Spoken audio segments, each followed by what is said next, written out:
front panel connection here so you can understand quickly, okay? You'll have these 4 main types of connections inside the case: reset, power, HD LED, and power LED. Every case will have them, most of them at least, these 4 cables. On the motherboard, you'll find a connector called F-panel or JPEL. There will always be something related to panel. If it says panel, it's the front panel. In this case, it's very easy on this motherboard because it's colored, right? It's even different, and it says here, look, F-pen. These 4 cables go here on these pins. Notice there's a missing pin here, and it's actually yellow. This missing yellow pin, in the case of this colored board, is the reference. Next to it, the first one there, next to it, is the power, okay? Power. So on the motherboard, I'll place it next to the missing pin, okay? The power doesn't matter where it's located. If it's like this, it's valid. If it's like this, it's valid too. There's no instructions. Or in the case of the power, okay? Notice, next to the missing pin is the power, okay? Right below the power, in all cases, it will always be the reset. So, in this case, the little blue one, right, it's easy to see by the color of the reference here, will be the reset. So, the reset is here in my hand, right there, right below the power. Guys, it's a rule to find where the power is. The reset is right below. It could be like this, or it could be like that too. Now, these other two have the correct position. That's why they have a plus and a minus on their markings, okay? But they have a position. The HD LED will always be next to the reset, okay? Here, look, there's the reset there. So the HD LED will be on the side. The positive will always be on the outside, okay? So the outside pin will always be positive, okay? It's marked there, look, positive pin. So it will be like this, in this position. If I reverse it, it's wrong, because, look, the positive is marked there on the cable. It has to be jumped here from the outer pin, okay? From the outermost pin, okay? How's the connection? The only thing missing is the power LED, and there are only 2 pins left there. So, I'll connect the power LED right there on the green one. Remember, guys, positive is always the outer pin. I found out which one is positive here. In my case, positive is always on the outside. So, look, guys, look, as I did, the outermost pin is always positive, okay? Even on this motherboard, it's drawn, okay? Look, it has the little cross symbol there on the green one, okay? So, there's no mistake. The front panel is installed there. The front connections won't always be that standard I showed. Some motherboards, like this one here, the BioStar 320, have a different pin layout here. But how are you supposed to know which pin is which? You see, it's quite different. But generally in these situations, almost as a rule, there will be a marking here on the motherboard, okay? Not necessarily on the side, but here, for example, it's marked higher up here where there's the space, the position of the connectors.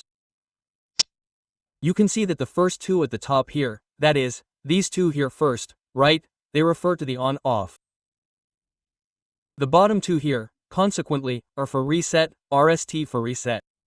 Up here, next to it, is the PLED, which is the power LED, and below it the HD LED. So, follow the same explanation here, right? For example, let's connect the power LED here, which, as shown in the marking, is up here.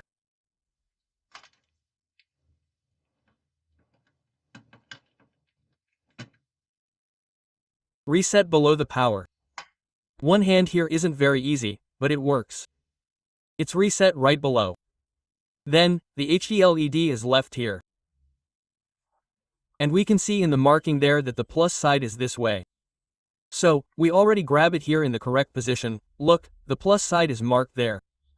We know it has to be facing the side indicated by the engraving. I don't know if you'll be able to see it there. Look there.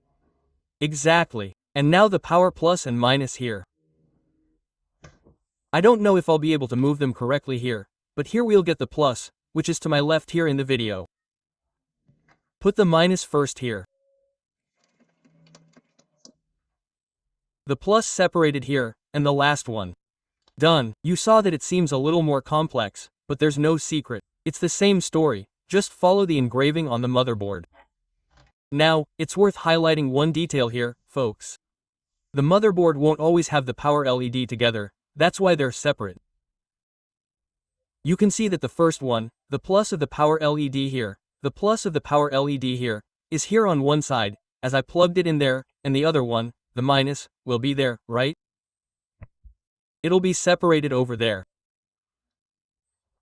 So, that's why they're not together, because some motherboard models, as you can see here, have them separated by one pin. So, that's why you'll see that most or almost all of the power LEDs are separate, because there are situations like on this motherboard, for example, where they are separated from each other. Other front connections that we have standard on every motherboard are front USB. It will always be written here or there will be some reference, look, USB. Find USB here, look, FUSB 1. There will always be more than one. Notice that there's also a missing pin for reference. And here on the connector, there's a little spot that doesn't have a pin, so there's no way to connect it wrong, there's no mistake, right? Since there's precisely a missing pin right there, there's no way to connect it wrong. So just find where FUSB is, front USB. Depending on the motherboard, it may be written a little differently, and there's no mistake. Connect there. And finally, newer cases and newer boards. There's this connector here on the front, also for USB 3.0. And this one here isn't much of a secret to connecting either, because on the motherboard, it's quite visible. Here, there are several pins. Plastic part on the side and on the edges. There's a correct way to connect this because it has a little latch. If it doesn't connect, it's because it's the wrong way around. It's best to make this connection with the motherboard firmly fixed to the table, okay? Because you'll have to get the position right here. Once it's in place, you'll go, okay? It's already in place. Just when removing this type of connection here, you have to be careful, you have to be gentle, sometimes it's really tight. Okay? There's also the F audio, right? Front audio, in this case, connect this way. You can see that the reference is a missing pin in the second pair, and it says something related to audio. And here too, look, you can see that there's a little hole that's missing, which is the second one over there. So there's no way to connect it wrong either, okay? Connect here. And that's it. In this case, the motherboard is outside the case, but that's just to make it easier, okay? Because you have to be proficient with this type of connector. You'll connect this here when you're inside the case. Inside the case, it might be a little more difficult because it's darker and such, there's less light, but always use a flashlight. Well, I hope the video answered all your questions, but if you have any, leave them in the comments and I'll answer them as soon as possible. And if you like computer hardware in general, follow the channel here and subscribe, because I'm always posting a video or two that might eventually help you. And that's it, big hug, until next time, thanks.